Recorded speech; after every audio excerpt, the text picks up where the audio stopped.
good morning guys. There I am. Welcome to my vlog, Mama Rich Vlog. My vlog today is, ano na naman, pakikita ko kung nasaan ako. Ayan. Dito ako ngayon sa,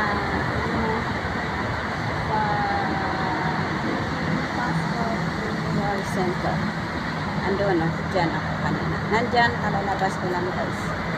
Sa Philippine Passport Renewal Center. Ayan. Kalalabas ko lang, nag-inquire ako guys kung paano i-renew ang passport. Yun pala kailangan personal na pupunta ka dito. Kasi online. Ayan, so ngayon, nandito ako sa labas. Dito ako sa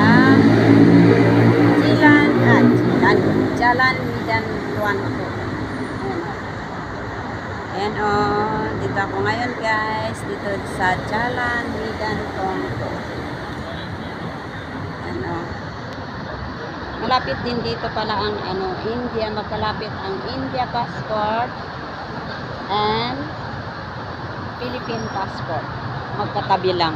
BLS. Ayan o. Magkatabi lang dito sa may Medan Tuanco. Chowket. Malapit lang ng dito, yung Medan ng monorail. Ito, nandyan yung monorail. Ayan.